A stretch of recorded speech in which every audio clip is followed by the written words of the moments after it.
जय हिंद साथियों, मैं विपुल राम शर्मा एक बार फिर आपके सामने हाजिर हूँ और आपका हार्दिक स्वागत है आपके इस परिवार ऑफिशियल वीआईपी क्लासेस में। जी हाँ दोस्तों, फिजिक्स की क्लास लेकर आए हैं मैं एक बार फिर आपके सामने, जिसमें हम कराते हैं आपको SSC, CGL, CHSL, NTPC, railway, group D, NDA, CDS, जितने भी आपके कॉम्पिटिटिव एग्जाम्स हैं, अगर वहाँ पर एक नाम आ रहा है फिजिक्स, तो दोस्तों याद रखेंगे मैं विपुल राम शर्मा हर कदम पर आपके साथ खड़ा रहूँगा। बस आप मुझ पर विश्वास जमाए रखें और अपना पूरा सहयोग के साथ मेरे साथ अपनी तैयारी में लगे रहिए। देखें जरा, जैसे कि दोस्तों लास्ट क्लासेस में मैंने आपको वर्क, एनर्जी और पावर के बारे में सब कंसेप्ट आपको करा दिए थे। टोटल आपको एनर्जी का चेंजेबल भी बता दिया था, है ना दोस्तों। चले इससे आगे की अगर मैं बात करूं तो ध्यान रखेंगे आप, अब इससे रिलेटेड कुछ 2 या 4-5 क्वेश्चन मैं आपको करा देता हूं, जिससे आपको बात क्लियर हो जाएंगी। बाकी इसके लिए हम अलग से एक सेशन भी रखेंगे जिसमें हम 3 या 4 चैप्टर को मिक्स करके आपको एक नॉर्मल टेस्ट लेंगे दोस्तों, ठीक है। कमेंट सेक्शन में जरूर लिखें कौन कौन है हमारे इस टेस्ट क्यूज के लिए तैयार, याद रखेंगे दोस्तों, है ना। जैसे भी होगा फिर उस हिसाब से उसका हम प्रोग्राम बना लेंगे। चलिए जरा अब बात करते हैं कुछ क्वेश्चंस की, फिर मुझको अगला चैप्टर इसमें स्टार्ट कराना है आज। देखेंगे जरा क्वेश्चन नंबर 1 जैसे दोस्तों दिया गया है, सुन लेंगे आप फिलहाल ध्यान से। देखें जरा क्वेश्चन नंबर 1 दिया गया है। देखें क्वेश्चन नंबर 1 में बोला गया स्प्रिंग में अधिकतम संभावित ऊर्जा होगी। जी हाँ, स्प्रिंग देखा है दोस्तों आपने, स्प्रिंग कैसा होता है, सिंपल होता है, लेकिन आप स्प्रिंग को जब दोनों ओर से पकड़ के खींचोगे तो उसकी शेप में चेंज हो जाता है, और जैसे ही आप लगे हुए फोर्स को छोड़ोगे फिर दोबारा से स्प्रिंग डिंग डिंग डिंग डिंग करके क्या होगा, फिर दोबारा से पहली शेप में आ जाएगा। यानी स्प्रिंग कैसी क्वांटिटी है, इलास्टिक है, यानी प्रत्यास्थ है ना। देखेंगे जरा अब क्या पूछा है, स्प्रिंग में अधिकतम संभावित ऊर्जा होगी जब यानी स्प्रिंग में सबसे ज्यादा एनर्जी कब होगी पूछा गया है। इसे बाहर निकाला जाए, बाहर यानी खींचा जाए, संकुचित दबा दिया जाए, या फिर दोनों। और डी दिया गया है, इसका ऑप्शन क्या, न तो ए न बी, इनमें से कोई नहीं। तो याद रखें दोस्तों, देखो जब भी आप स्प्रिंग को बाहर खींचेंगे या फिर जब स्प्रिंग को आप अंदर दबाएंगे तो क्या होगा, स्प्रिंग मोशन करेगा ही करेगा। जैसे देखो जरा, स्प्रिंग को दोनों तरफ से पकड़ा और पकड़ के खींच दिया, मोशन करेगा नहीं करेगा, सिंपल सी बात है, आपके बल फोर्स हटाने के बाद भी ऐसे करता रहेगा। लेकिन अगर आप स्प्रिंग को दबा दे पूरा और छोड़े, अब दबाने के बाद क्या होगा, ये फिर आगे पीछे होगा, थोड़ा भले ही थोड़ा हो लेकिन होगा तो आगे पीछे, यानी मोशन करेगा ही करेगा। और मोशन कब करेगा, जब एनर्जी होगी। तो याद रखेंगे ये और भी दोनों इसके आंसर होंगे। इसकी पीडीएफ मैं आपको डिस्क्रिप्शन में करा दूंगा, वहां से आप क्वेश्चंस को देख सकते हैं। क्वेश्चन नंबर 2 में क्या बोला गया, ऊर्जा सूर्य की ऊर्जा का कारण है। जी हाँ, सूर्य के अंदर जो ऊर्जा होती है वो किसके कारण होती है। देखेंगे जरा, रासायनिक क्रिया नहीं जी, कोई वहां पर आपस में भिड़ता नहीं है। नाभिकीय विखंडन, चलो जी कोई टूटता नहीं है। नाभिकीय संलयन या उपरोक्त सभी, जी हाँ नाभिकीय संलयन होता है। जब सूर्य से एक प्रकाश निकलता है तो याद रखना भिन्न भिन्न प्रकार की तरंगे आपस में मिक्स होती हैं, मिलकर ऊर्जा बनाती हैं, ताप उत्पन्न करती हैं, जिससे कि सूर्य की गर्मी हम तक पहुंचती है। तो सी इसका आंसर हो जाता है, नाभिकीय संलयन। चलिए क्वेश्चन नंबर 3 पर, एक घड़ी के दोलन पेंडुलम के पास ऊर्जा होती है, जल्दी बताएं जरा। गतिज ऊर्जा, स्थितिज ऊर्जा, ऊर्जा बहाल या आंतरिक ऊर्जा। घड़ी के दोलन के पेंडुलम में, है ना, देखा ना आपने पेंडुलम क्या होता है, इस तरीके से लंबा स्टिक होती है और यहाँ पर पार्टिकल लटका होता है, इसको क्या बोलते हैं, पेंडुलम बोलते हैं। तो पेंडुलम में याद रखना कौन सी होती है, मैकेनिकल एनर्जी होती है हमेशा। समझ में आ रही है बात, चलें याद रखेंगे तो इसका आंसर हो जाता है डी, यांत्रिक ऊर्जा या मैकेनिकल एनर्जी। 4th क्वेश्चन देखेंगे, किसी वस्तु की गुरुत्वाकर्षण क्षमता ऊर्जा के कारण होती है। चलो जी, द्रव्यमान, त्वरण, पृथ्वी की सतह से ऊंचाई, या तीनों। ये तीनों होंगे। गुरुत्वाकर्षण में तीनों चीजें काम आती हैं, मास भी काम आएगा, हाइट भी काम आएगी, और क्या होगा, इसका त्वरण भी काम आएगा। चलो जी आगे, उसके बाद क्या है नंबर 5, मेट्रिक हॉर्स पावर किसके बराबर होता है। याद रखेंगे मेट्रिक हॉर्स पावर बराबर किसके होता है दोस्तों, इस बात को आप नोट कर लेंगे।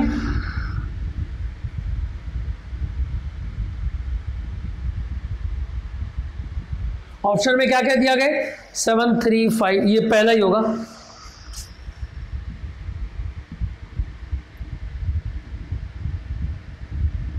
इसको आप याद रखेंगे, मेट्रिक हॉर्स पावर किसके इक्वल होता है?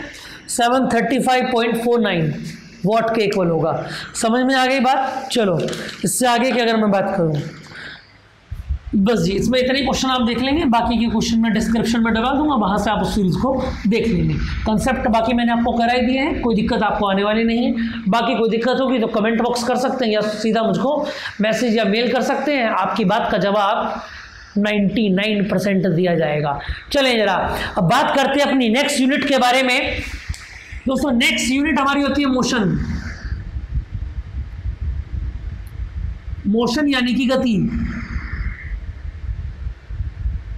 देखो बच्चा एक बात और याद रखेंगे, जैसे अभी ये यूनिट मैंने अपने आप अपनी मर्जी से स्टार्ट की है ना। अब आप पहली बार फिजिक्स तो नहीं पढ़ रहे, पहले भी आपने पढ़ रखी होगी। तो देखो दोस्तों, आपको जो भी यूनिट अपकमिंग वीडियोस में चाहिए ना, जैसे इसके बाद कुछ भी आपको स्टार्ट कराना हो, इलास्टिसिटी स्टार्ट कराना हो, है ना, लाइट स्टार्ट कराना हो, मैग्नेटिज्म स्टार्ट कराना हो, इलेक्ट्रोमैग्नेटिक वेव स्टार्ट कराना हो, न्यूक्लियर फिजिक्स पढ़ना हो, मॉडर्न फिजिक्स पढ़ना हो, है ना, हाइगेंस पढ़ना हो, या इंटरफेरेंस पढ़ना, बहुत सारे काफ़ी सारे टॉपिक हैं, चलते रहेंगे आखिर तक, कभी खत्म नहीं होंगे, है ना।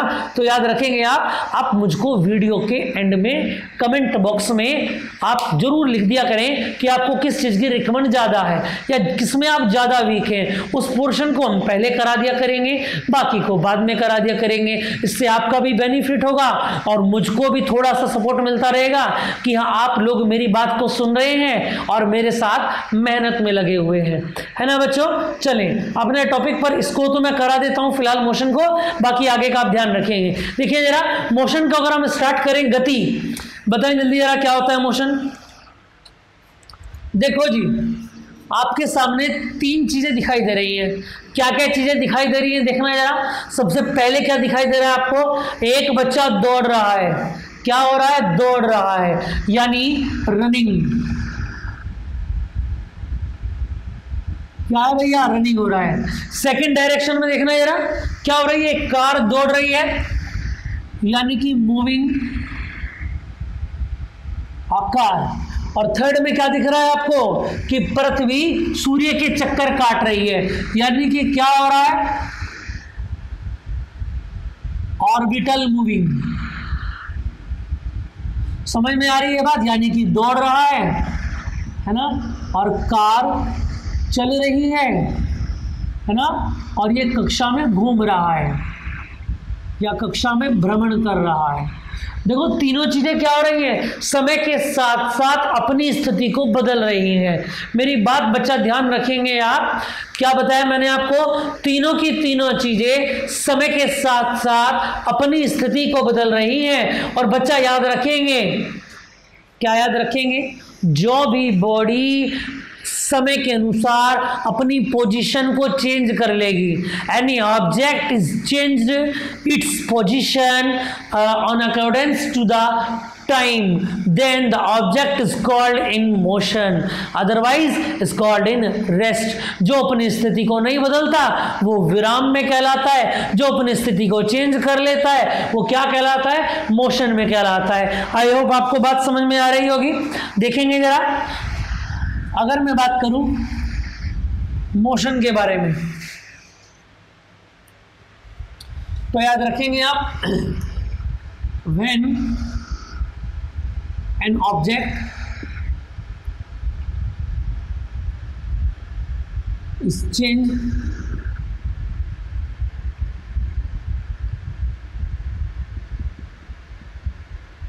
इट्स पोजीशन,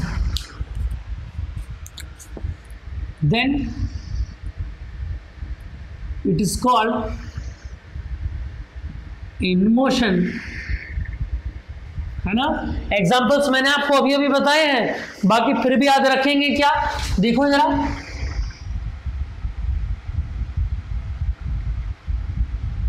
कोई भी हाई स्पीड ट्रेन है, अच्छा इसको आप हिंदी में भी लिख लेंगे।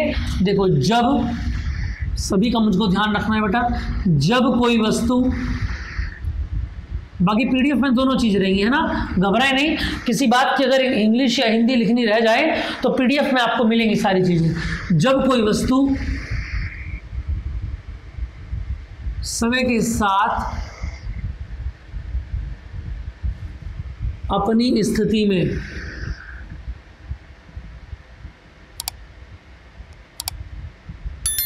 परिवर्तन करती है तो क्या कहलाती है बच्चा? गति में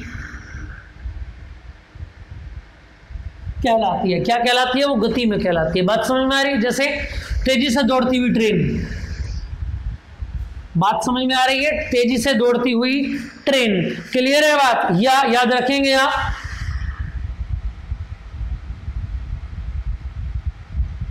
सी सर्फिंग। सी सर्फिंग का मतलब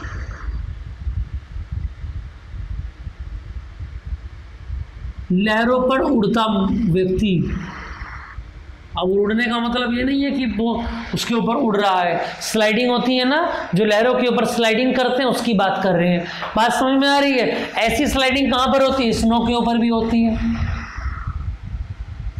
स्नो स्लाइडिंग यानी बर्फ पर स्लाइड, मतलब चलना लिख सकते हैं आप इसको, या दौड़ना लिख सकते हैं।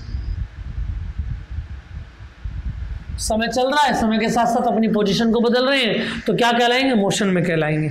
इतनी बात समझ में आ गई? चलें जरा आगे। अब मैं बात करता हूं आगे रेस्ट के बारे में। देखेंगे जरा, व्हेन अ बॉडी इज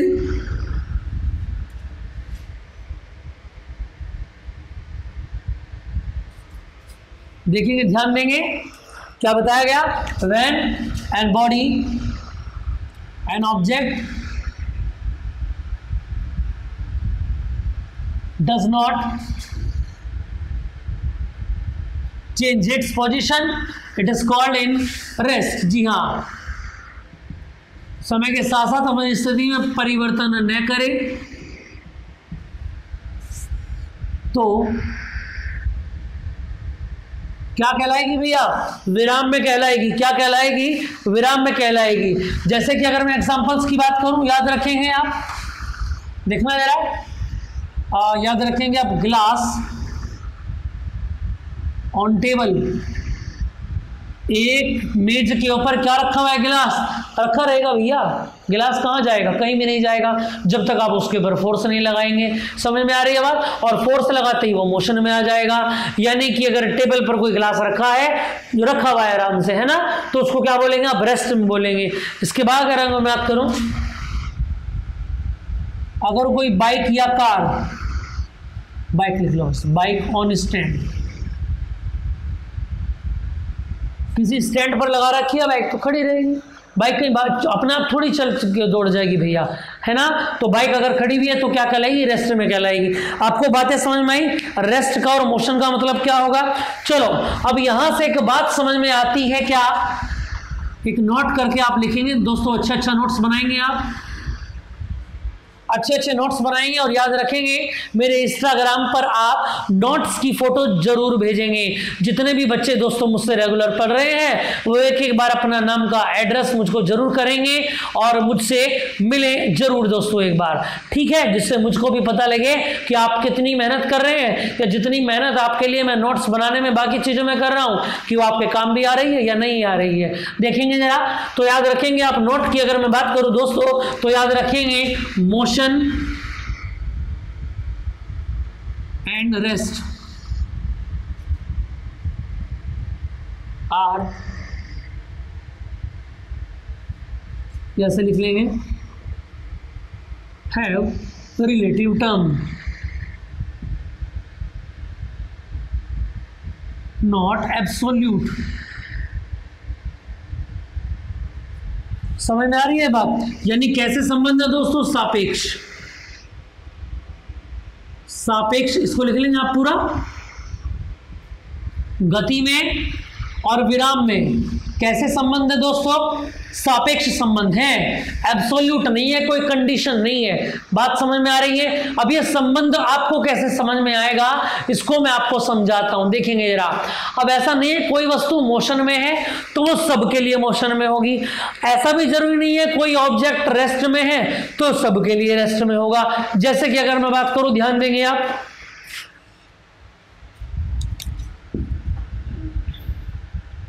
देखो दोस्तों, ये कोई प्लेटफॉर्म है, आप ऐसा समझ लें, और इस प्लेटफॉर्म पे लो जी,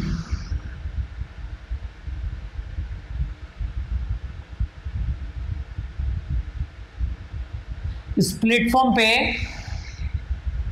कोई बच्चा खड़ा हुआ है, कोई बात नहीं, बच्चा थोड़ा बड़ा हो गया, कोई बात नहीं, चलो। और यहां से होकर के जा रही है भैया राजधानी एक्सप्रेस। कौन होकर के जा रही है यहां से?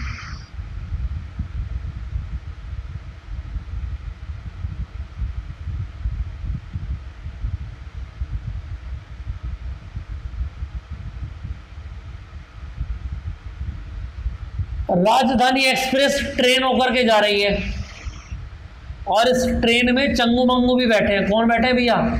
चंगू मंगू, इन्हीं का यार है। चलो कोई बात नहीं, याद ध्यान से देंगे आप। देखो रनिंग में कौन है?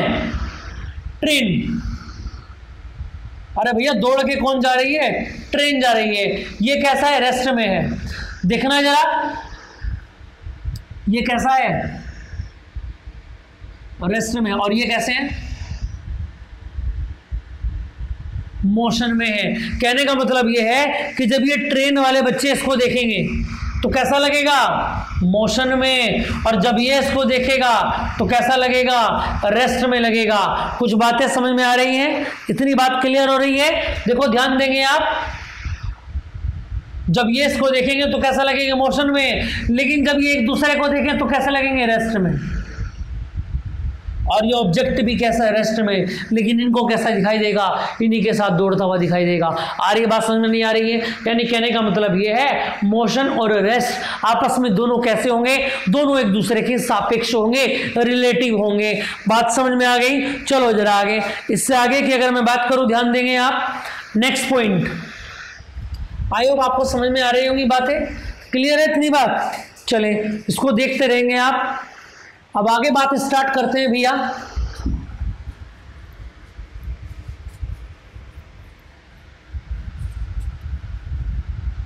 आगे से क्वेश्चंस के लिए एक अलग से क्लास रख लेंगे। जिस दिन भी कोई यूनिट एंड होगी उससे अगली क्लास याद रखेंगे आप, उसी से रिलेटेड क्वेश्चंस की होगी। इस बात को ध्यान रखेंगे आप भी और मैं भी, है ना। चलो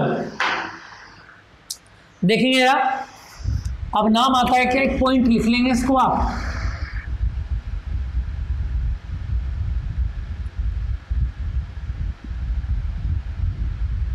रेफरेंस पॉइंट, यानी कि संदर्भ पॉइंट या संदर्भ बिंदु। रेफरेंस का मतलब क्या होता है? देखो जब आप आगे जाएंगे ना तो यही रेफरेंस पॉइंट आपका क्या बन जाएगा। जब आप बीएससी एमएससी में फिजिक्स पढ़ेंगे तो वहां पर ये क्या बनेगा? बीएससी में ही आप जब पढ़ेंगे तो रेफरेंस फ्रेम ये बन जाएगा। समझ में आ रही है बात? अब यहां से नाम आता है रेफरेंस पॉइंट। क्या होता है? देखो रेफरेंस पॉइंट का मतलब ये है a point which describe the motion, यानी कि गति को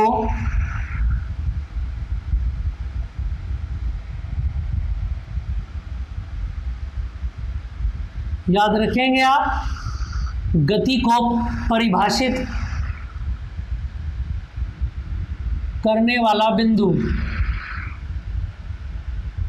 अब एग्जांपल के लिए मैं आपको बता देता हूं।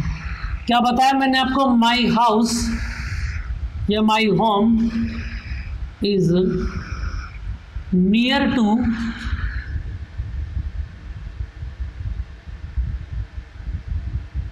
राइट साइड ऑफ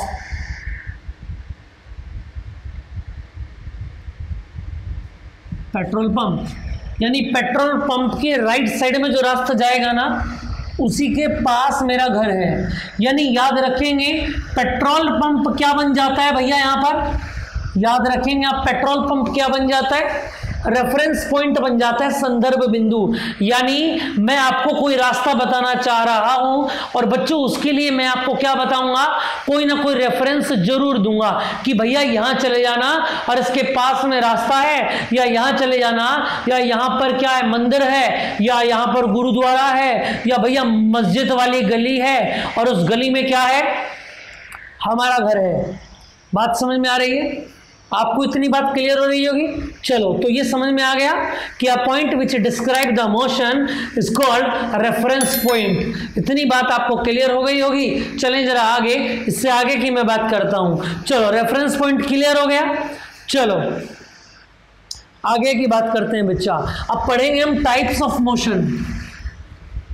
मोशन के क्या क्या टाइप होंगे उसको देख लेते हैं, देखेंगे जरा। अगर मैं यहां से आगे बात करूं,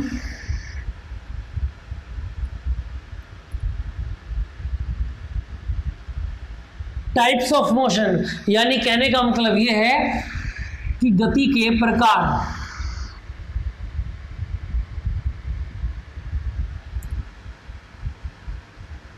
चलो भैया, गति के प्रकार की अगर मैं बात करूं बच्चा, तो गति के कितने प्रकार होंगे। चलो बातों को देख लेते हैं पहले।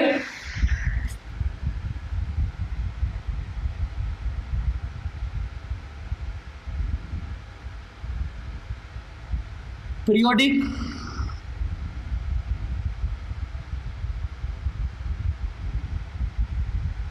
रेक्टिलिनियर, इससे आगे की अगर मैं बात करूं,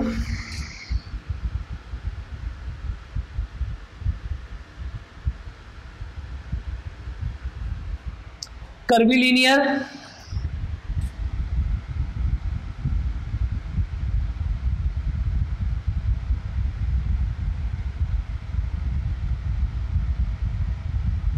ट्रांसलेटरी,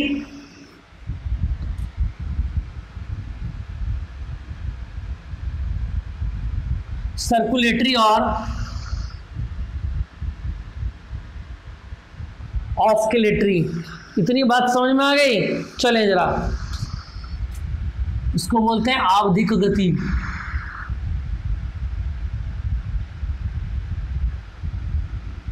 समझ में आ गई बात। कर्लीलिनियर क्या होता है, वक्रीय गति।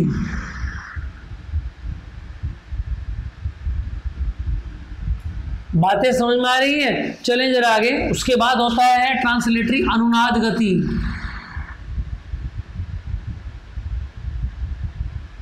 और ये क्या होता है, सर्कुलेटरी, वृत्तीय गति। और ऑस्किलेटरी यानी दोलन गति। चलो, बाकी जितनी भी मोशन बनती है सब इन्हीं से मिलकर के बनेंगी। क्लियर है इतनी बात। आई होप आपको बात समझ में आ रही होगी।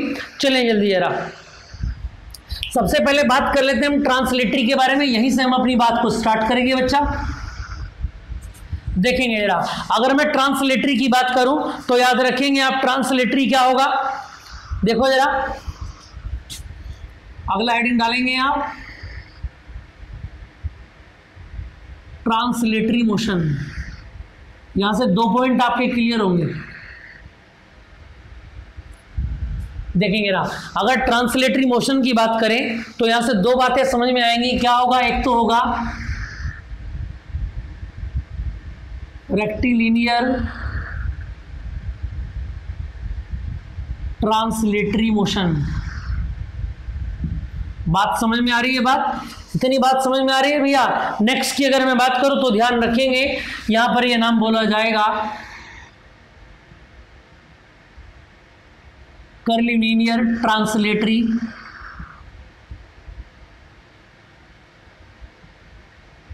देखो, अगर मैं रेक्टिलिनियर की बात करूं तो याद रखना, सीधी लाइन में एक सीधी रेखा में गति। बात समझ में आ रही है। और कर्लीलिनियर क्या होता है, एक वक्रीय गति। यानी ये तो सीधा होकर के जाएगा और भैया ये कैसा जाएगा, ये वक्र के रूप में जाएगा। बातें समझ में आ गई। आई होप आपको बात समझ में आ रही होगी, दोनों की दोनों। चलें जरा, इतनी बात क्लियर है। चलो जी, आपको बात समझ में आ गई। तो सीधी रेखा में क्या होगा, रेक्टिलिनियर। जो सीधी रेखा में जा रहा है, सीधा चल रहा है, वो रेक्टिलिनियर होगा। और कर्लीलिनियर कौन होता है, जो वक्र के रूप में जाएगा, घूम के जाएगा। समझ में आ रही है बात। चलो कुछ एग्जांपल मैं आपको दिखाता हूं और आप देख करके मुझको बताएंगे भैया कि कौन रेक्टिलिनियर है और कौन कर्लीलिनियर है। चलें जरा देखेंगे, जरा सामने आ जाओ। देखो जी, एग्जाम्पल की बात कर लेते हैं, एक एक एग्जाम्पल आपको सामने दिखाई देगा और आप जवाब देते रहेंगे। चलो जी, पहला एग्जाम्पल आपको दिखाई दे रहा है, जल्दी से देखें जरा। भैया एक कार दिखाई दे रही है आपको, सीधी जा रही है। क्या बोला मैंने? सीधी चलती कार दिखाई दे रहा है आपको। एक कार सीधी जा रही है, स्क्रीन में दिखाई दे रहा होगा, ध्यान से देखेंगे। एक कार जो है सीधी जा रही है, बताइए कौन सी गति होगी, जल्दी से बताएं। जी हाँ, रेक्टिलिनियर। रेक्टिलिनियर होगी या नहीं होगी? चलो सेकंड की अगर मैं बात कर लूं, देखना जरा, सेकंड डायग्राम आपके सामने है, सीधी दौड़।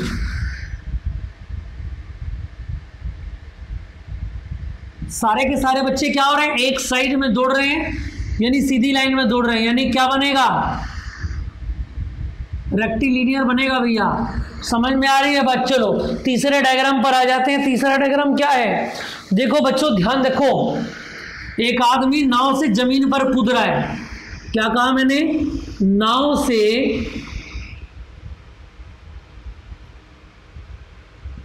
जमीन पर कूदना। बताओ भाई, कूद तो वो सीधा रहा है ना, तो ये भी क्या बनेगा बोलो?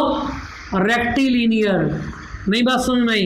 अरे आ रही है ना बात समझ में? चलो नंबर 4 पर आ जाते हैं। डायग्राम देखें सामने क्या बना हुआ है। एक बच्चा भैया गिटार बजा रहा है। ओ लो भैया, इसको देख लो। मेरी बहुत इच्छा है गिटार बजाने की, है ना, समय नहीं मिल पाता, इसलिए बस दिक्कत बनी रहती है। चले जरा, गिटार बजा रहा है भैया। अब गिटार बजा रहा है तो गिटार में से जो आवाज़ निकल रही है, सुंदर सुंदर गाने सुन रहे हैं हम, वो आवाज़ कैसी आ रही है? अब आवाज़ का कैसे बताएं भैया? अब याद रखेंगे आप, देखो बच्चों याद रखना, जब भी कहीं पर कोई वाद्य यंत्र बजाने की बात आए और आवाज़ के बारे में आपसे पूछा जाए कि बताइए गति का कौन सा प्रकार है, तो याद रखेंगे उसको सीधा सीधा आप बोलेंगे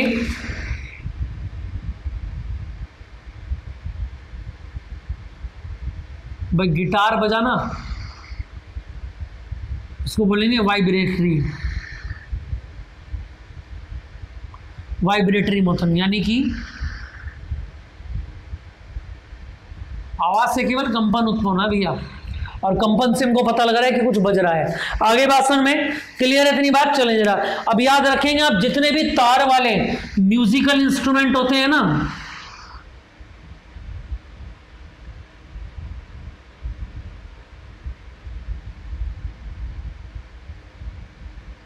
ओनली फॉर वायर, जितने भी आपके वाद्य यंत्र होते हैं, म्यूजिकल के उपकरण होते हैं, उनमें अगर तार है, तार से आप बजा रहे हैं चीज़ों को, तो याद रखना दोस्तों वहाँ पर कौन सी गति होगी?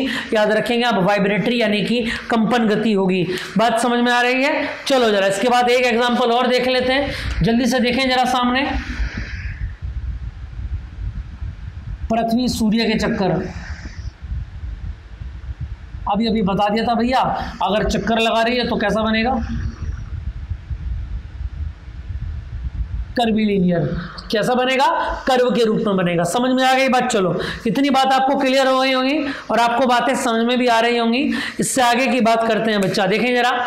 चलो जी, नेक्स्ट की अगर मैं बात करूं, यहां से आगे की बात करते हैं।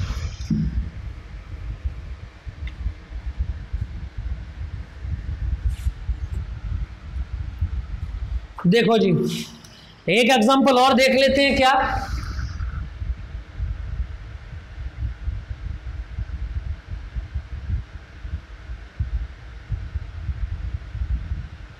सिंपल पेंडुलम मोशन, यानी कि सरल लोलक की गति।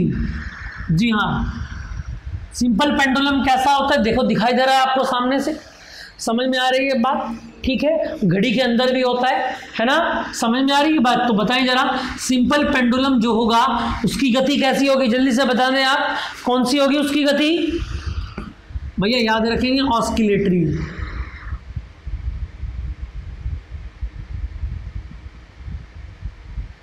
यानी कि दोलन गति, टू एंड फ्रो मोशन। बात समझ में आ गई? इतनी बात क्लियर है? चलो इससे आगे की बात करते हैं। यहां तक बात समझ में आ गई आपको?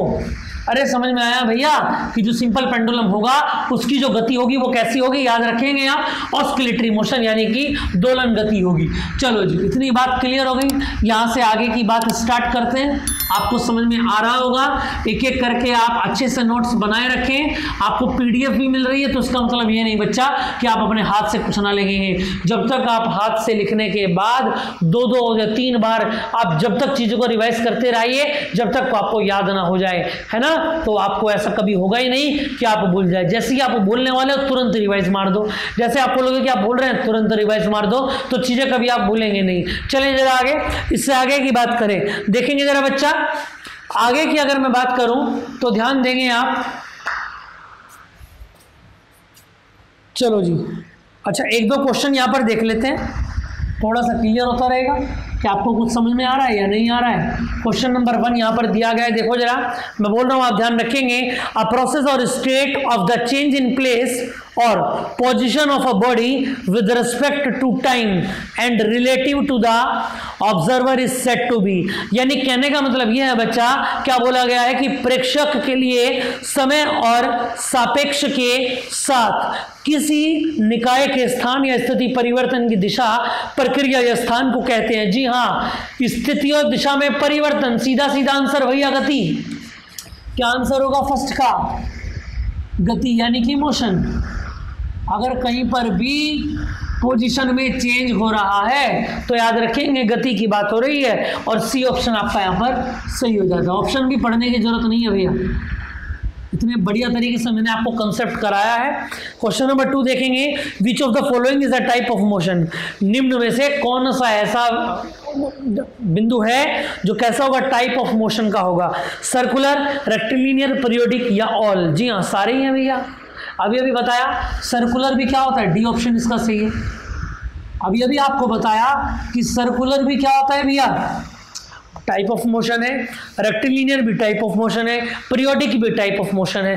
थर्ड पॉइंट की अगर मैं बात करूं, motion of a butterfly is an example of. जी हाँ, अब बताओ, देखो क्या पूछा गया, एक बटरफ्लाई उड़ रही है, तितली है उड़ रही है, अब उसकी मोशन बतानी है कैसी होगी। चलो जी देखो जरा, वाइब्रेशन, सर्कुलर, लीनियर या रैंडम, यानी कि कंपन करेगी, घूर्णन करेगी, रेखीय गति करेगी या बेतरतीब गति करेगी, उल्टी सीधी करेगी।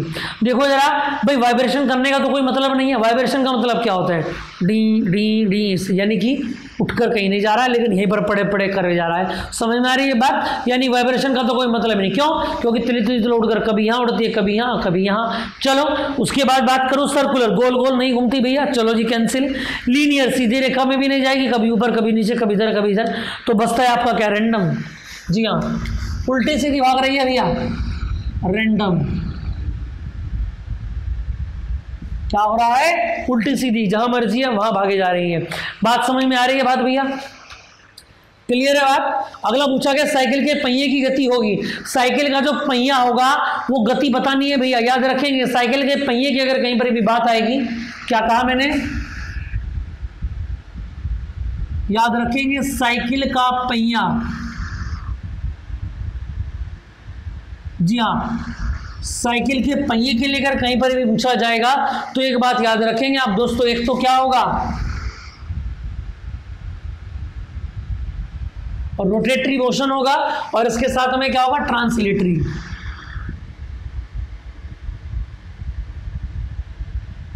अपनी अक्ष पे भी घूमेगा और वाहन को भी आगे लेके जाएगा, ऐसे भी चलेगा और गोल गोल भी चलेगा। समझ रहे हैं आप मेरी बात को? और रोटेटरी भी होगा और ट्रांसलेटरी भी होगा।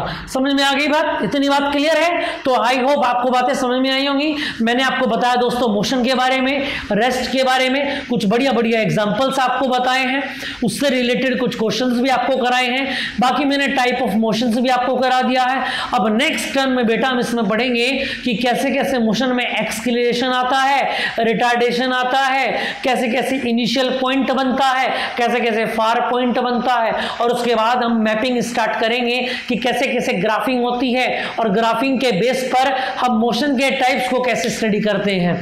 बात समझ में आ रही है दोस्तों? तो दोस्तों लिखना ना भूलें, आपको हमारी ये क्लास कैसी लगी। जय हिंद, जय भारत दोस्तों।